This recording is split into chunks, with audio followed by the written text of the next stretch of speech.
share ko lang yung aking PowerPoint for this week.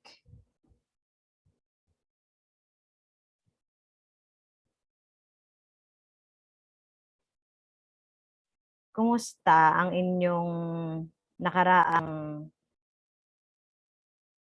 week 4?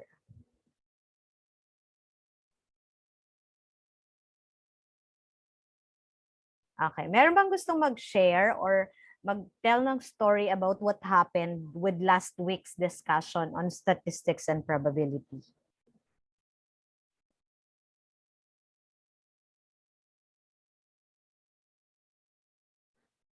Anybody po?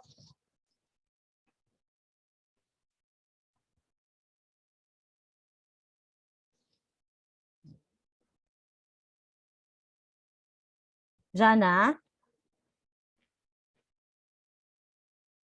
Anak, may gusto kong ikwento sa nangyari last week.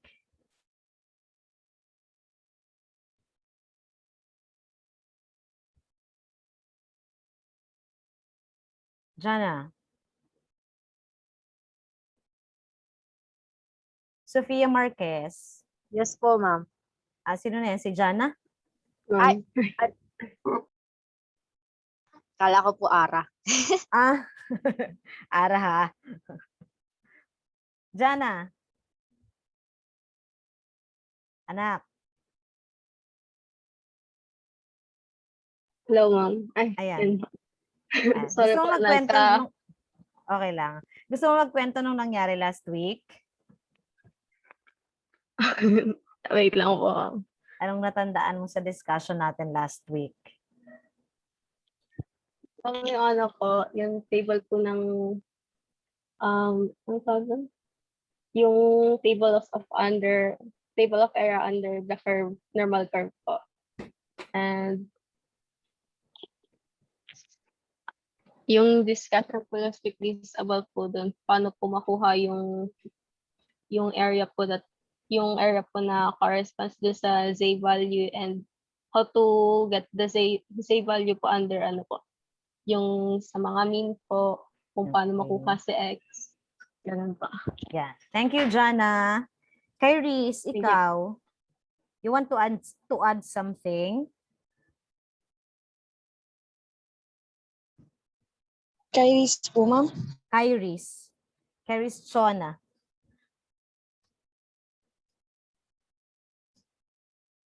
Kay Reese?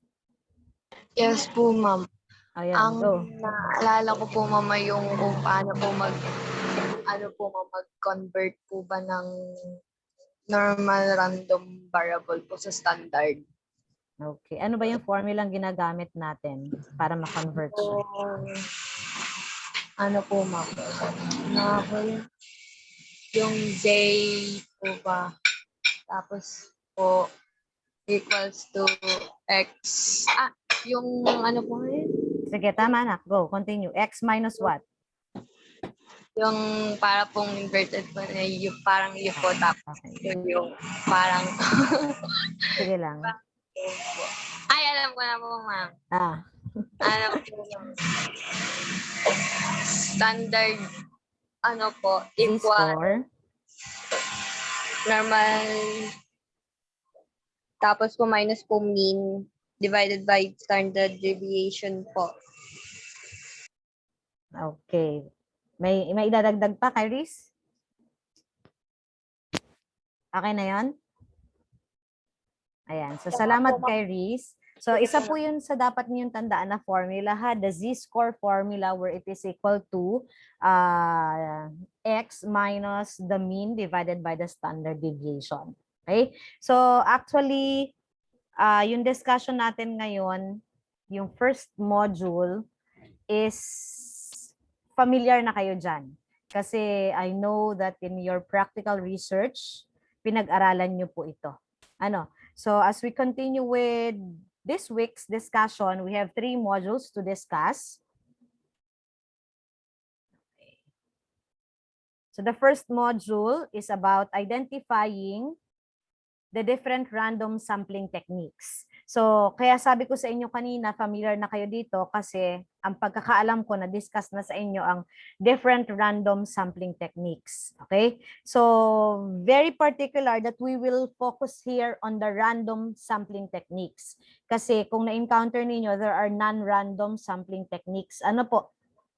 Yan. So, ano-ano ba yung mga objectives na kailangan nating kailangan ninyong ma-attain for this session? So the first objective is that you have to define terms related to random sampling. Second, illustrate random sampling. And lastly, identify different random sampling techniques. Ayan, napakalinaw. Ano po? So random sampling techniques ang i-discuss natin for this morning. Okay? And to start, do you know how to play 4 picks in 1 word?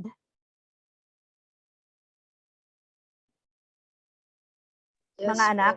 Yan. Alam ko magagaling kayo dyan. Ano po? So let's play 4 picks in 1 word.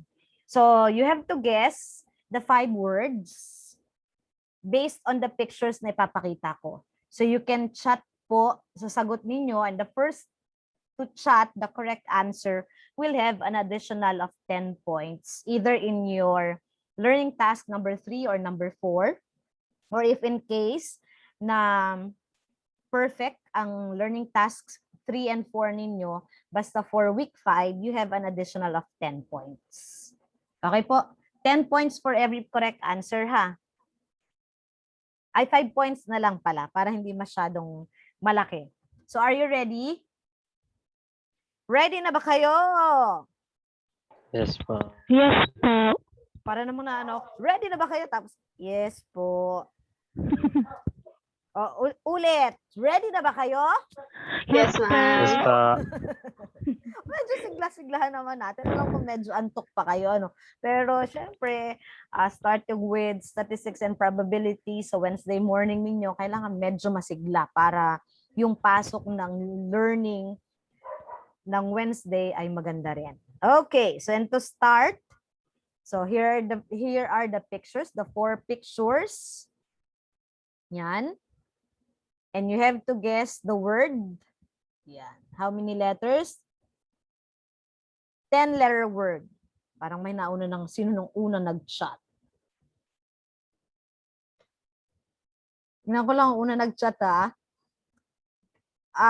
So it was Ara who got it right. Pero yung mga sumunod tama. You guess it right. So the word is population. Okay. So Ara, tandaan mo Ara, ha. I-chat mo ako dyan. Yan. So salamat sa mga sumunod na ng hula. Tama kayong lahat. Ano po? Pero sabi ko nga, sino man yung unang makita ko sa chat box na nag-chat ng tamang sagot, siya po yung makaka-receive ng additional 5 points na at napunta siya kay Ara. Okay, so let's have picture number 2. Word number 2.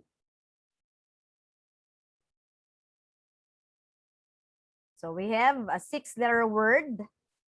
Nauna na naman. O, tingnan ko lang, ang dami. Sino kaya mabilis ang internet?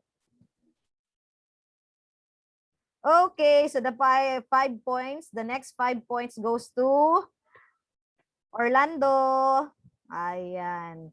So thank you. The correct word is sample.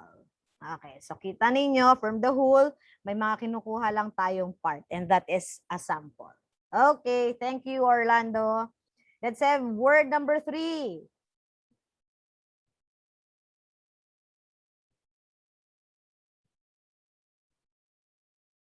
Six-letter word.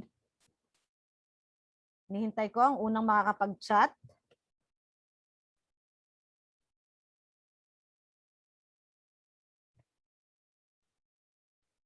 Orlando, gaano kabilis ang internet nyo?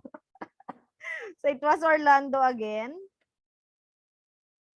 na nakapag-chat ng tamang sagot. At yung mga sumunod, tama din naman. Ano po? Okay, the word is random. Okay, so kung makikita nyo, actually nandyan na, oh. Diba? Oh, maliwanag na maliwanag, random.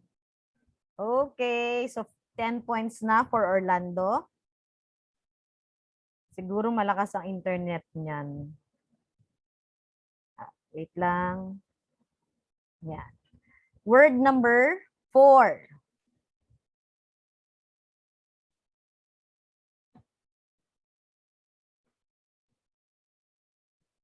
Letter word. May nauna na ulit.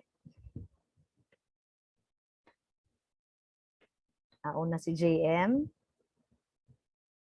Followed by malakas ang internet nito ni Orlando.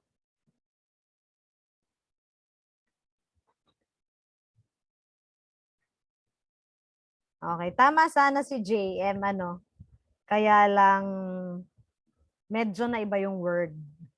Okay, the word is convenience.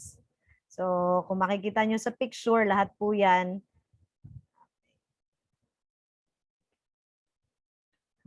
Convenience na, on the way pa lang, Raven. So sad sa internet connection, ano, Raven. Na-send na ni Orlando, on the way pa lang yung kay Raven. Okay, so the fourth word is convenience. So, Orlando, may 15 points ka na. And then Ara is 5 points. Okay, let's have the next word. Last word, actually.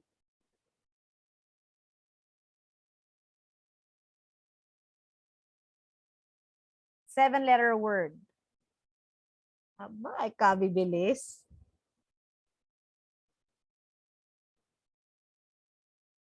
Tingnan ko lang kung sino unang nakakuha. Okay, so it was Voltaire who got it right. And the word is cluster. So 5 points for Ara, 15 points for Orlando, and 5 points for Voltaire. Ayan. Oo, cluster, Raven. So if you notice, ano, nagtitipon-tipon sila, di ba? Okay, so kaya siya cluster. Okay. So our discussion for this morning has something to do with those words. Kaya nga, di ba, kung makikita nyo kanina nung pinresent ko yung first module natin, it's all about the random sampling techniques. And correct me if I'm wrong. Johan, ano, na-discuss na to sa inyo sa research, practical research? Yes po, ma'am. Ayan. So medyo mabilis na tayo. Okay? So, Kirby. Nandiyan ba si Kirby? Kirby Pirocho.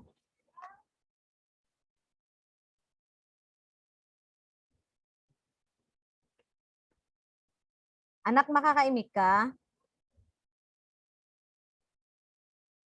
Nag-chat lang si Kirby. Nasira ang mic mo. Okay. Rani? Ano yung mga natatandaan mo, anak, na mga sampling techniques sa practical research ninyo? Purposive, convenience, noble, random, simple random. Yun lang?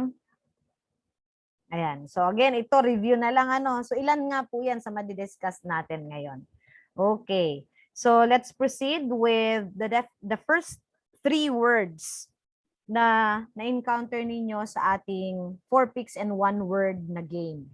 Okay, the first word is about population. Okay? Bea? Hello po, ma'am. Ayan, good morning, Bea. Anak, ano natatandaan mong definition ng population sa discussion nyo ng research? Ang population po ay yung pong whole, parang whole ano po siya, whole community, parang ganun po, ma'am. Okay, whole community. Okay, thank you, Bea.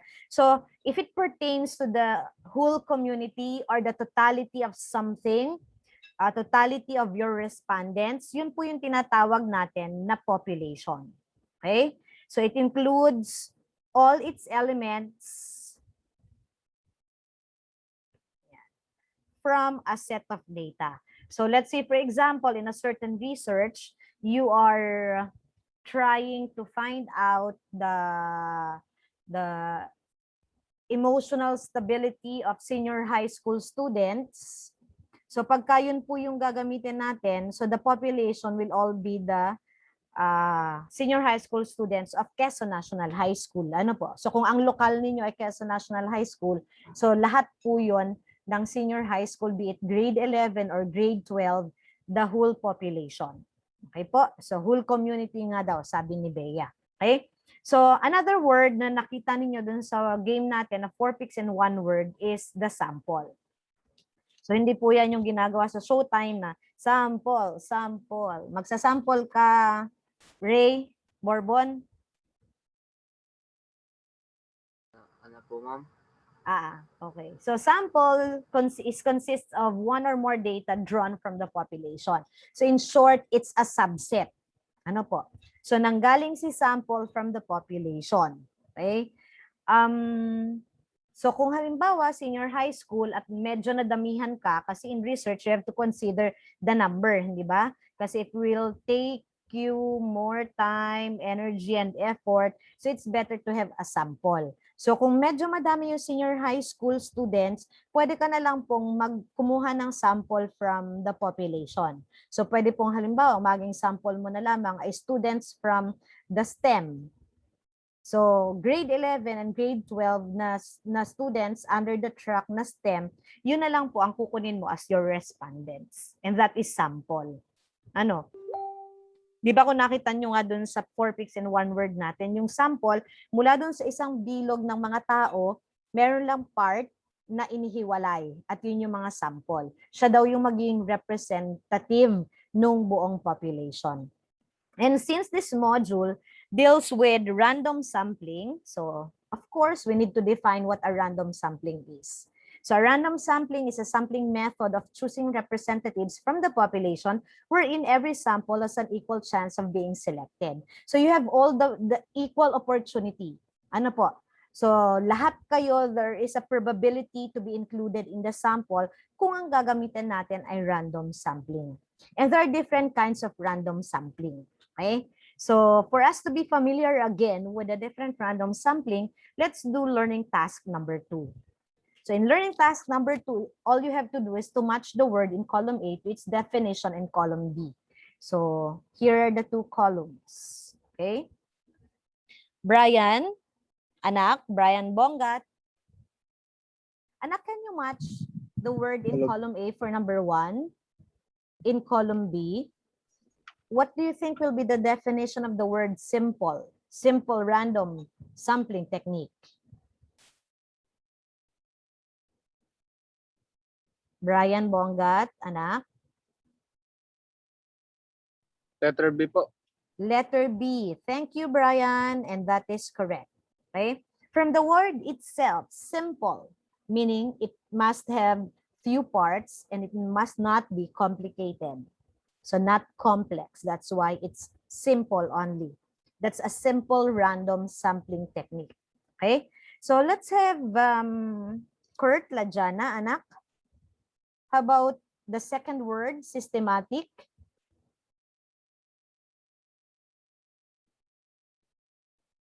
Nandyan pa ba si Kurt?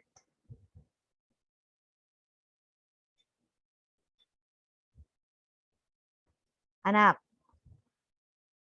Wait po ba? Again, anak. What letter? Wait lang po. Systematic number 2 po, ma'am. Yes.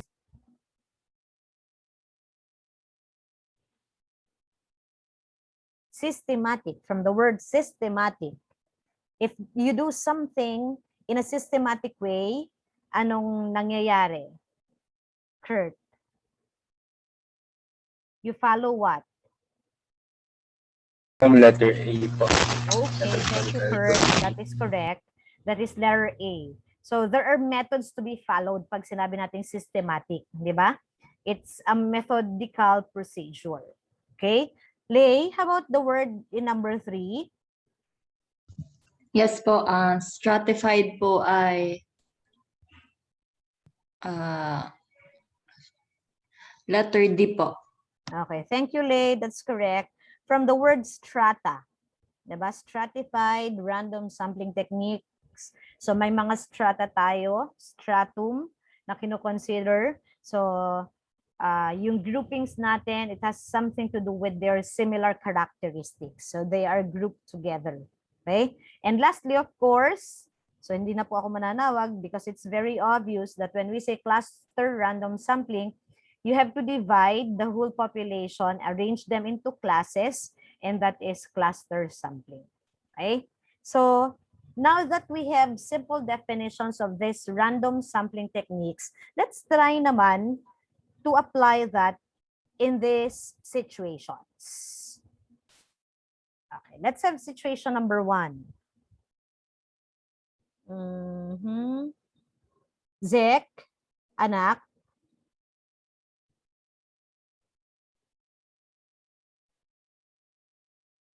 Zek, Norada.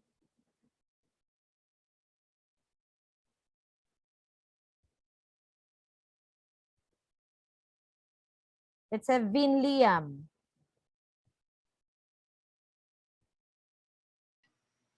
Anak, kindly read number 1 and try to think of the kind of random sampling being illustrated on that situation.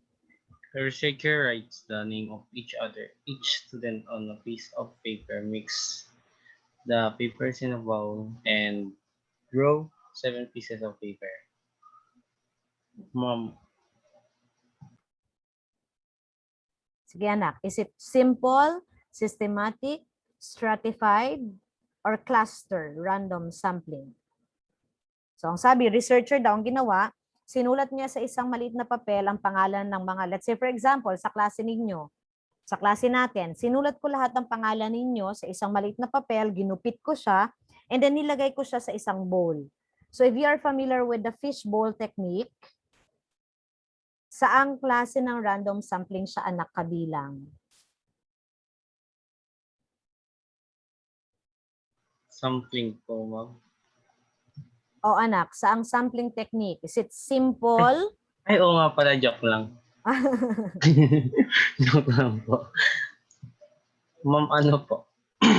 Simple po. Yan. Okay. Thank you, Vin. So it's under the simple random sampling technique. Ano po? So yung fishbowl technique na sinasabi natin, that is an example of a simple random sampling. And that is situation number 1. So yun po yung ini-illustrate doon. Okay?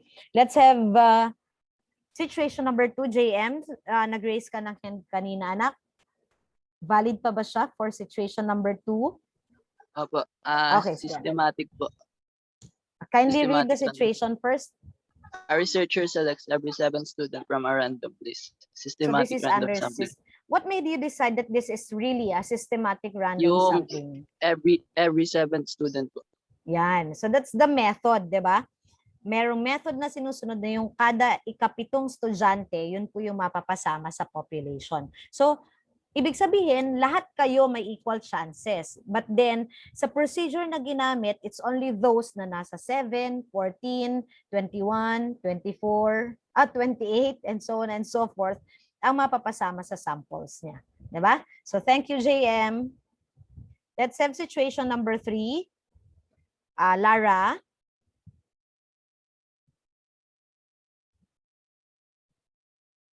Lara, anak.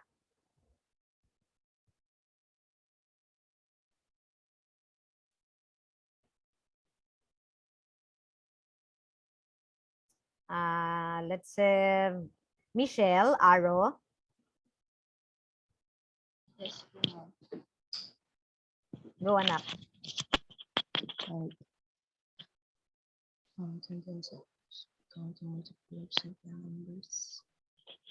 Please read the situation, Michelle.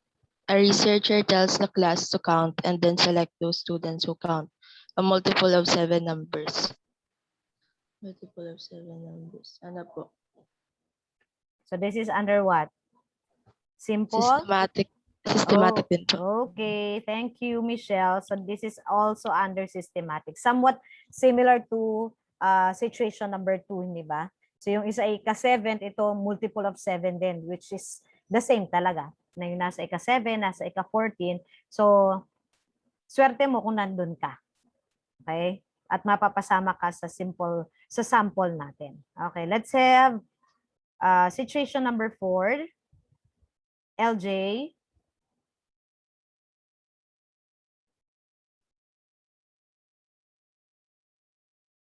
Ate LJ?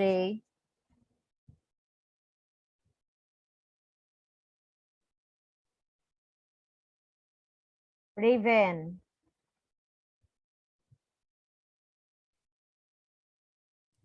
Po, ma'am. I'll go, anak. Please read the situation number 4 and tell under what random sampling. A researcher separates the list of boys and girls and draws 7 names by gender. Ano nga ma'am kung pipilian po? Simple, systematic, stratified, and cluster.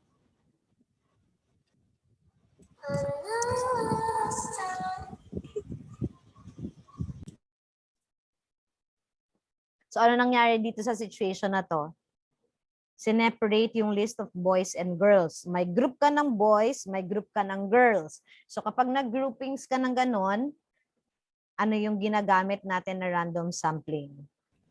Stratified po, ma'am. Okay, that's correct. Thank you, Raven. So this is under the stratified random sampling. Okay po? So yan po yung magbibigay sa inyo ng clue that it is under the stratified random sampling. And lastly, let's have Ara.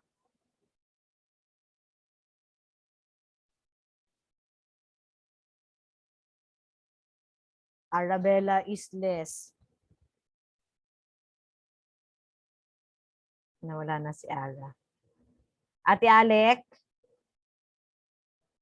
for situation number 5. Sino po ba?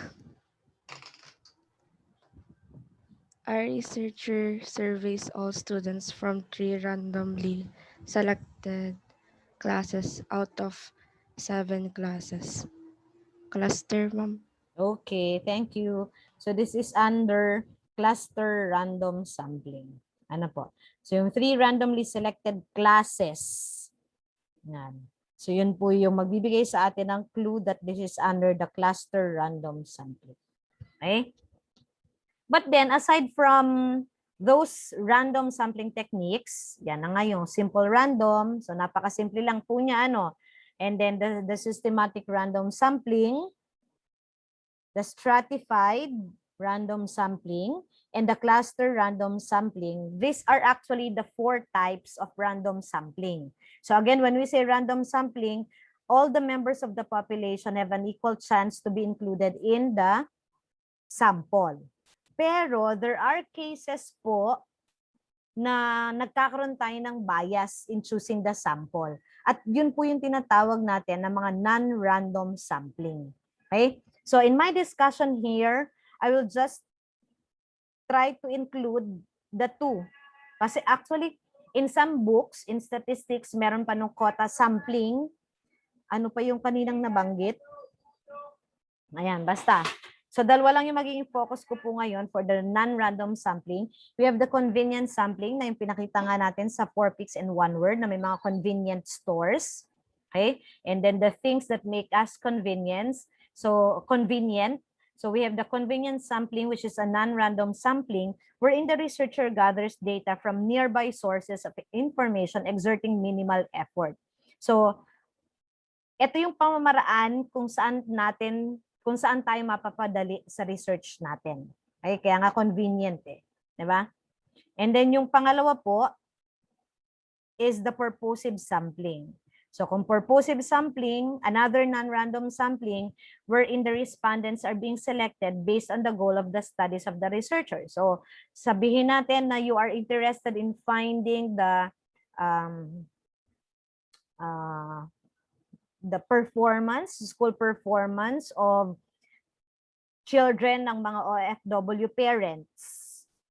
Diba? So anong gagawin mo? So pwedeng, para makuha mo yung purpose mo, pumunta ka na lamang sa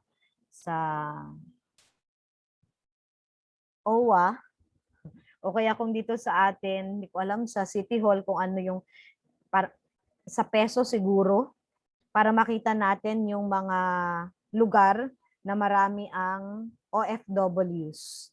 Tapos doon ka na lang kukuha para makuha mo yung purpose mo. Okay?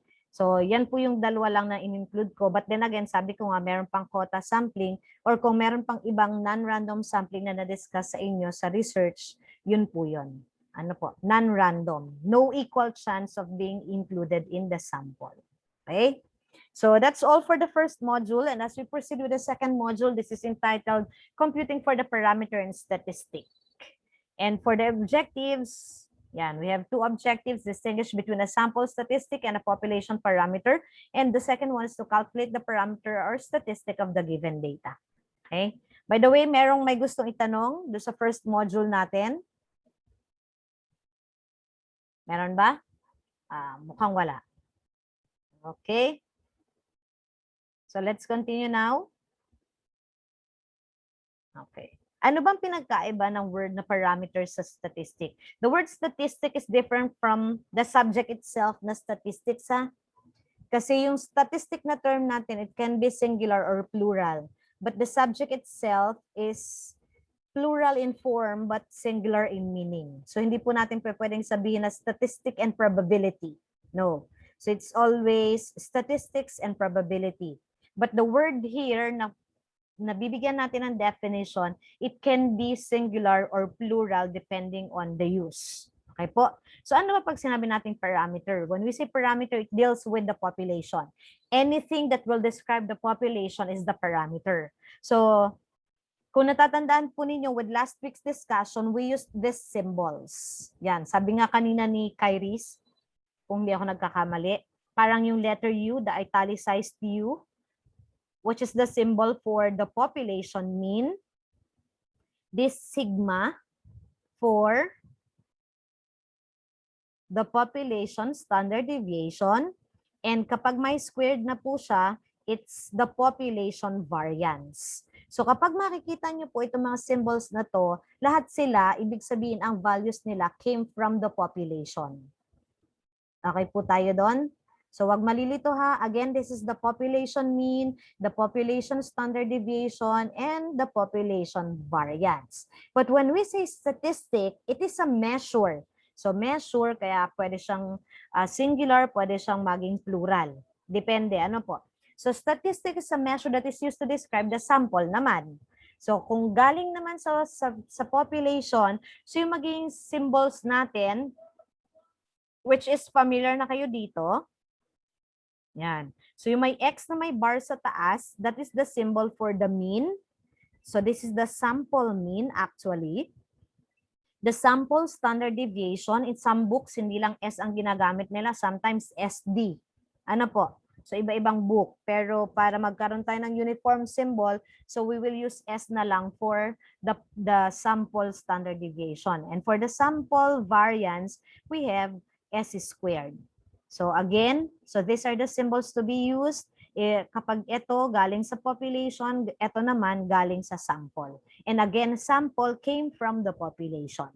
So representative po yan. Okay? So paano ba tayo mag-compute ng mga mean, standard deviation from the parameter? So these are the formulas, and actually you have encountered this with last week's discussion. Ano po? So yung kaninang sinabi din na formula for the z-score, yan. Yan po yung mga symbols natin. So, and as we define those symbols, the mu or the mu represent the population mean. When we say summation, this is the summation symbol. Ibig sabihin, i-add ninyo lahat yung X. And what is that X? The given data from the population. And N is the total number of elements from the population. This is the population variance. Okay, ayan po. Then this is the population standard deviation. So ito po yung mga formula na ginagamit natin when computing any measures from the population or yung tinatawag natin na from the parameter. Okay? So pagdating naman po sa statistic, almost same formula but then the symbol is different. So yung symbols na ginamit po natin, ayan na po siya. Okay, so if you notice, we have smaller x, meaning the given data came from the population. Kaya siya isa sample na. Okay? Yan na po yun. Okay. So these are the definitions of each symbol. Okay, small letter n na yung ginamit natin, kanina capital N, di ba? So, yun ang mga kailangan ninyong tandaan na kapag yun yung symbol na ginamit, ibig sabihin, nanggaling siya from the sample na. Okay? So, and how do we compute parameters and statistics? Okay. So let's say, for example, we have a population of 10 students. So, ito po yun, 10 students. So, look at the symbol. We use capital N, meaning coming from the population. The X natin, which are actually the scores. Let's say, for example, in mathematics of 10 students. Okay? So, kapag tinotal po natin yan, summation niya is 840. And then, we have to compute first for the mu or the population mean. Paano ba natin kinompute yung population mean natin? So, mu, sabi nga natin dun sa formula, di ba? That is equal to summation of X over N. So, from the table, pwede na natin makita. Ano ba yung summation of X natin from the table? So, from the table, again, your summation of X is 840. So, 840 divided by the N. Ito naman si N natin. Divided by 10. So, 840 divided by 10, that is equal to 84. So, the population mean is equal to 84. And for us to have this column, itong column pong ito, is X minus mu or X minus the population mean. So, 1 by 1 po na X natin, ima-minus po natin siya isa-isa kay 84. So, 94 minus 84 is 10, 85 minus 84 is 1, until such time na nandun na tayo sa student number 10 na 77 minus 84 is negative 7. Ano po? And then the next column is to square. Itong 10 natin, 10 times 10, that is equal to 100. So that is under the column of X minus mu to be squared. Then 1 squared is 1. So wala na po tayong makikita sa column na to na square kasi nga kahit yung negative natin, pag in-square, that will be equal to 81 na. So what's the purpose of this? Kasi pagdating natin sa standard deviation natin na formula, di ba? Sabi doon ay square root of summation of the quantity X minus mu squared divided by N. Yan. So, titingnan nyo na lang sa table ninyo. Ano ba yung value nito? Nasaan yung summation ni X minus mu squared? So, ito po yun. So, isa-substitute na lang natin. So, we have the square root of 382 divided by 10. O, may mga calculator ba kayong hawak dyan? So, 382 divided by 10 is 38.2. Then, what's the square root of 38.2? Patulong nga po sa may mga calculator dyan. What's the square? 6.18 po, ma'am. Okay, thank you, Kuya Josh. So, that is approximately, ano Kuya Josh? Kuya Josh? Approximately 6.18. Yan. So that is the value of our population standard deviation. At paano naman kukunin yung population variance? So since we already have the standard deviation, all you have to do is to square it. 6.18 times 6.18. Kuya Josh, anong magiging value? 38.19 po. So approximately equal to 38.19.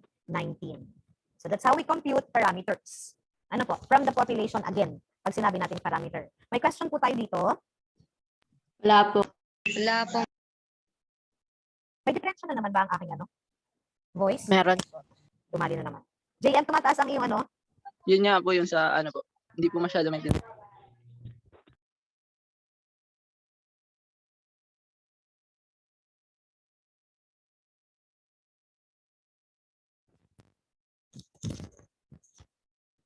Hello? Same pa rin? Opo. Po. Ibig sabihin, kailangan ko na naman mag-out. Na-exercise. Okay lang, mag-out ako mga anak. Opo, ma'am. Sige. Hintayin niyo lang ako ha. I-leave lang ako for a while para maganda ang ating